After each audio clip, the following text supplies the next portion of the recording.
Meron ako ditong sardinas. At sardinas ang kakainin natin sa loob ng isang araw. Umaga, tanghalian, hapunan. We, kaya mo? Siyempre naman, what's meat? Dahil nga sa puro sardinas ang ating kakainin ay hindi kaya mauta tayo? Kaya nag-isip ako ng paraan para ang sardinas ay gawin nating espesyal. Kaya naisipan natin na ang sardinas ay lutuin sa iba't ibang putahe para hindi rin naman nakakasawa kapag sardinas ang kakainin natin sa loob ng isang araw. Dahil sarado ang tindahan at wala tayong pasok, late na tayong gumising. Kaya alas 7 na, nang tayo ay tumayo sa higaan. Bumungad sa atin ang basurahan na tinumba ng aso. Niligpit din natin ang parisan dahil sobra nitong gulo. Sinimulan ko na ding hugasan yung mga hugasin na natira pa nung Sabado. At nagsaing na rin tayo para may makain naman tayo sa agahan.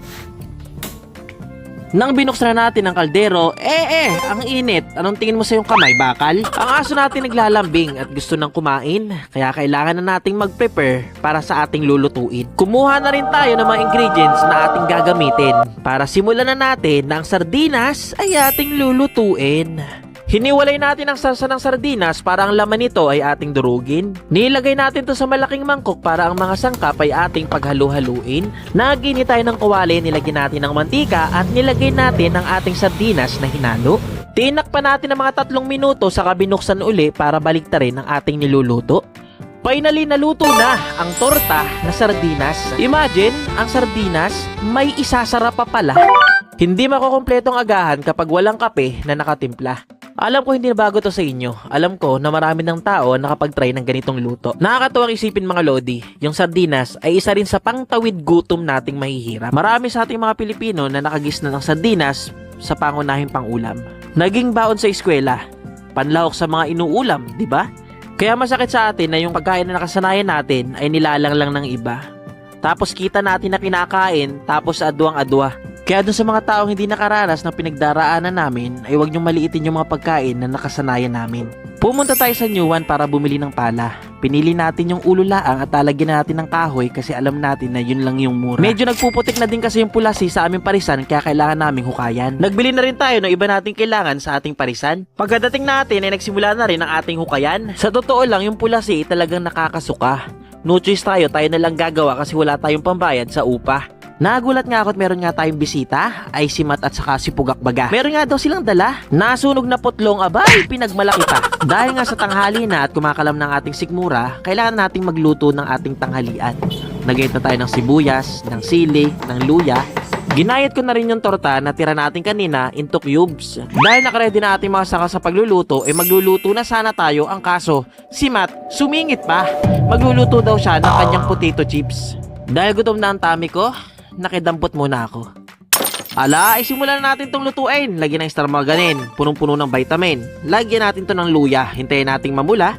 Lagyan natin to ng sibuyas, ay pampalibog daw to kumbaga. Ay lagyan din natin to ng sili, ay pampaapoy ng bunganga. Haluin lang ng kaunti, lagyan 2 oyster sauce, lagyan ng pamintang durog. Ibuhos na ang torta na pinirito at ginayat into cube. Ilagay ang itlog ng tandang na mamula-mula.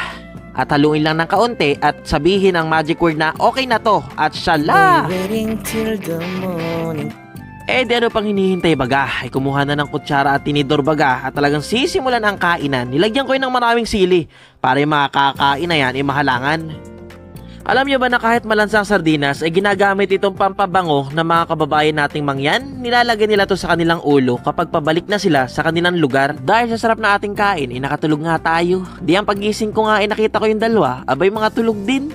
Nag-init agad ako ng tubig at nilagyan ko ng asin para sa paglalagyan ng pasta. Para kasing gusto ko magawa ng spaghetti gamit ay sardinas. Para kasing nai-imagine ko na masarap ang lasa. Di ano pa nga bang hinihintay? Di magluto na, maggayat na ng sibuyas, magbasag na ng bawang, gayatin sa pino. Isunod ang lara na mamula-mula saka yung putlong na kanina ay tira. At tingnan na macaroni pasta kung luto na. Di magtuna ulit tayo ng star margarine. Lagyan natin ng sibuyas at bawang. Lagyan natin ngayon yan ng sardinas na pula. Ay haluin hanggang madurog kumbaga. Lagyan natin ng tomato sauce para sa pampasarsa. At pampatamis, gawa ng asukal na pula. Ilagay ng lara sa kampotlong saka haluin para kumalat ang lasa. At sabihin ng magic word na, okay na to. Shala!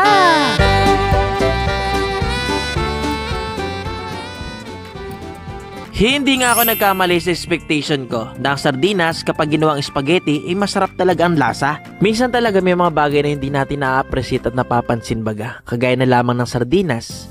Minsan mayroong isang sardinas na bumusog sa'yo ng mga panahong nagugutom ka. May isang sardinas na pinamimigay kapag mayroong mga sakuna. Merong sardinas na nagpapasarap ng timpla sa niluluto mo, di ba? Ito si Jmar Gonzales at ito na naman ang panibago nating kwento mga Lodi. Kung nagustuhan nyo ang video na to, aba, ay pakashare nyo na po at matulungan ako na dumami pa yung followers natin at ma-inspire sa mga video pa nating gagawin.